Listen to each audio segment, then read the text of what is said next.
Hey guys, Professor Bill, Comic Book University and Champions, issue number 20. Okay, I looked through the book. I read through the whole book. I looked through the book, still trying to find any kind of a problem in the book. Haven't found a problem yet. If somebody could maybe tell me like what's something you didn't like about the comic book, because I have yet to find any faults. This was a great comic book. Look, you've got absolutely beautiful art. And you've got, first off, the story of Amka. Literally, I'm waiting to do and explain 10 things about Amka, Snowguard, explained in a minute. I'm looking to add that to my resume of more than 100, I think close to 150 by now, explained in a minute stories about the individual characters, so that if you don't know about them, here you go.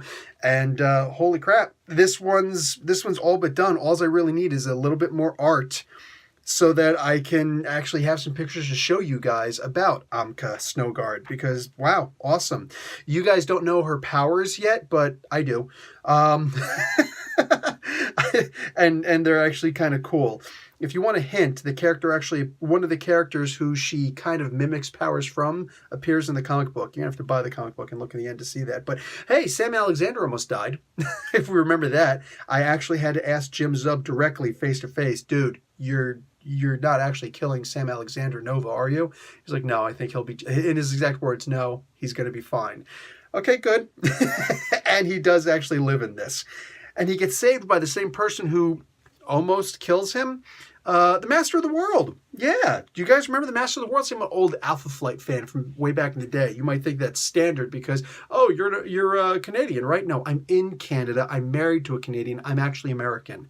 But still, I loved the Alpha Flight from way back in the day. It's gorgeous. And if you're unfamiliar with who Master of the World is and his Plot X technology, boom. Plus, I probably have to do 10 things about Master of the World explained in a minute, because, yeah, this guy's actually really awesome. He's kind of like, some people have described him as the poor man's Mandarin. He's not a poor man's Mandarin. He's very similar to the Mandarin. It's just he doesn't need rings to do all the things that he does.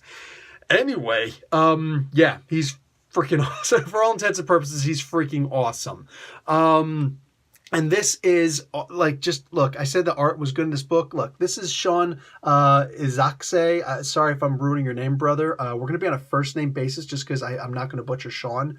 Watch, he's like, I actually pronounce it Sheen, and I just completely screw everything up. But this is his regular art. You can see it's not rushed, even though he was delayed because he was asked at the last minute, hey, could you fill in for this other artist? Could you do draw 2 comics for us? And he's like, sure. So he's kind of not on a backlog, but he's rushing to catch back up again with the Champions comic.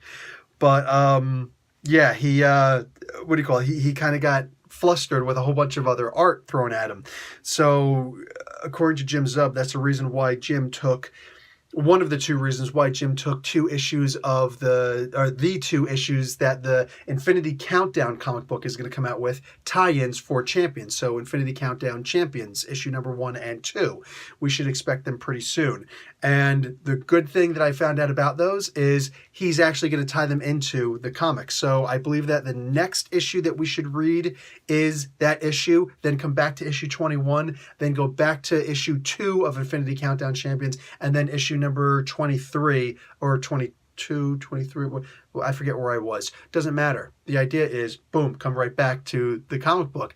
Awesome. I love that. Because if I'm going to read a tie-in, it darn well better tie in with the actual comic book. I'm going to give a bit of slack to what do you call it? Darkhawk. Jeez, I can't believe I forgot his name. Because Darkhawk doesn't have a current series right now, but that's neither here nor there. But I showed you this art because this is regular art, right? Just he's regularly doing his thing. But when he's got to make an entrance scene, Sean knows how to draw a really gorgeous comic book. Just look at that. That is amazing. And I'm telling you, face to face, brother, I'm going to be asking you, can I commission this as a small poster? All right, at the very least by an 8x10, because this is just gorgeous. That is gorgeous. The light shining off there and everything. The colors are vibrant also. Got to give credit where credit's due. Marcio Meniz. Sorry for destroying your name. Anyway, so yeah. This is beautiful. This is absolutely beautiful. The story, as it stands, is actually Master of the World trying to use Plotix technology in order to fix the polar ice caps. Hello? That's awesome. That's awesome. You might say, but he's a bad guy. Why would he do that? Well, duh, he's the master of the world. What's the point of being master of the world if it's water world? Nobody wants to be the master of water world. I actually like that movie. Some people may throw things at me. You might throw a snowball at me. But I like that movie. Anyway, he's going to save the world so that he can conquer it in another 100 years. And you heard it here first. Champions Next Generation are going to be the ones who are going to try and stop him and his Plotix technology. Just that was actually a spoiler in here. Another thing that was cool here is that while they're trying to stop these small satellites, these little drones that are semi-sentient drones that are going after the champions, Wasp actually shrinks one of them. It's like have a good time in the microverse. With all that attention, that whole entire panel based on just that one scenario happening, can we have a future comic book at some point where the denizens of this particular part of the microverse are able to take this Plotix technology? It shouldn't be that big of a deal because since it was an unwilling shrinking and it didn't do it on its own, if we're remembering the canon from way back in the Hank Pym Tales to Astonish comic books. Excuse me.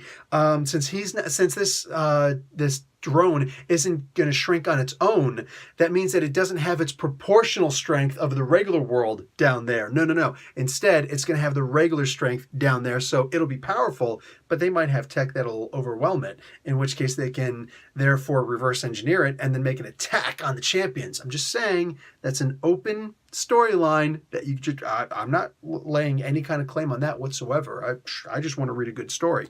So yeah, dude, how awesome would that be? And if you don't use it, then one of these days when Marvel Comic Books hires me in order to write a comic book, that's what I'll do. I'm just going to steal that plot line from you, dude. Anyway, I love the way that this ended.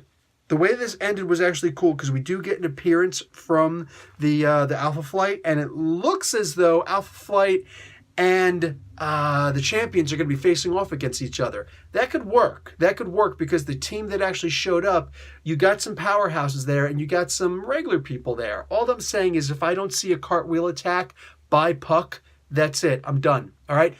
This is one of my biggest complaints about Margaret Stoll's Captain Marvel comic books is that she's had the Alpha Flight on her team for how long now? And I have not yet seen a single cartwheel attack.